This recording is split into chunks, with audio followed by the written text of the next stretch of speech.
Praise the lord. ఈరోజు దేవుని వాక్యము రాజులు మొదటి గ్రంథము 3వ అధ్యాయము 12వ వచనము.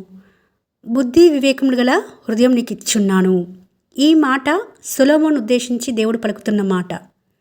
ఇక్కడ సొలొమోను దావీదు మరణించిన తర్వాత రాజ్య పరిపాలన చేయవలసిన క్రమంలో తను చిన్న వయసు వాడని, మరి ఆయన ఈ జనాంగాన్ని అంతటినీ పరిపాలించడానికి నాకు బుద్ధి చాలదు ప్రభువా, బుద్ధి వివేకములు గల హృదయం నాకు ఇవ్వండి ప్రభువా అని ప్రార్థించినప్పుడు దేవుడే ఇలా బుద్ధి వివేకములు గల హృదయం నీకు ఇచ్చున్నానని పలికిన మాట.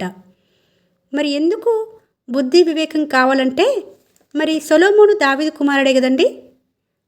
దేవుని యందు భయభక్తులు గల ఒక దావీదు కుమారుడై ఉండి బుద్ధి వివేకములు ఎందుకు అడుగుతున్నాడంటే, ఇక్కడ ఇర్మియా గ్రంథం 4వ అధ్యాయం 22వ వచనంలో చూస్తే, నా జనులు అవివేకులు, వారు నన్నెరగరు, వారు మూడులైన పిల్లలు, వారికి తెలివి లేదు. కీడి చేటుకు వారికి తెలియను కానీ మేలు చేటుకు వారికి బుద్ధి చాలదు. ఇదే అండి, దేవుని ప్రజలై ఉంటారు కానీ వారికి మేలు చేయాలని ఉద్దేశం ఉంటుంది, కానీ కీడే చేస్తారట. రోమపత్రికలో కూడా అపోస్తలుడైన పౌలు అంటాడు కదా, నేను చేయవలసింది చేయక నేను చేయకూడదు అనుకున్నదే నేను చేస్తున్నాను అనేది చెప్తూ ఉంటాడు. అలానే దేవుని బిడ్డల గురించి దేవుడే పలుకుతున్న మాట ఇది.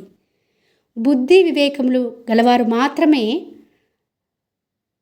రాజ్యంలో ఉన్న ప్రతి ఒక్కరి సమస్యను అర్థం చేసుకొని వారికి న్యాయం తీర్చగలుగుతారు, వారి బాధను కూడా అర్థం చేసుకోగలుగుతారు. కాబట్టే సొలొమోను రాజ్య పరిపాలనకు వచ్చిన క్రమంలో తాను దేవుని దగ్గర నుంచి బుద్ధి వివేకములు అడిగాడనమాట. నాకు బుద్ధిని దయచేయండి, వివేక హృదయం దయచేయండి ప్రభు అని అడిగినప్పుడు దేవుడు ఆయనకి ఐశ్వర్యమును ఘనతను కూడా ఇవ్వడం చూస్తున్నాము.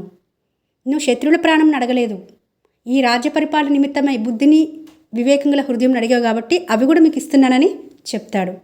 మరి మన జీవిత యాత్రలో ఎన్నో మార్లు బుద్ధిహీనులుగా ప్రవర్తించినవి ఉంటాయి కదండి.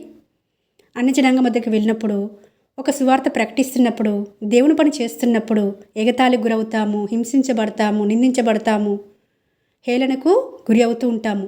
మరి అలాంటి సమయంలో దేవుని దగ్గర ప్రార్థన చేసి, నాకు బుద్ధిని దయచేయండి ప్రభువా, వీరితో ఎలా మాట్లాడాలి నాకు అంత బుద్ధి లేదు, నాకు అంత తెలివి లేదు, నాకు ఇవ్వండి ప్రభువా అని ఎంతమంది సొలొమోను వలె దేవుని దగ్గరికి వెళ్ళి ప్రార్థించి ఈ విధంగా పొందుకుంటూ ఉన్నారండి. ఈ రోజున దేవుడు మరొక అవకాశం ఇస్తున్నాడు, నాకు నీకు మనందరికీ. బుద్ధి వివేకములు గల హృదయం నీకు ఇస్తున్నాను కాబట్టి నువ్వు ఎలా మాట్లాడాలి, ఏం మాట్లాడాలని భయపడవలసిన అవసరం లేదు అని మాట్లాడుతుంటుండగా మనందరి జీవితాలలో ఈ వాగ్దానము నెరవేర్చబడాలని కోరుకుంటూ మీ సహోదరి ఎలిజబెత్ రాణి.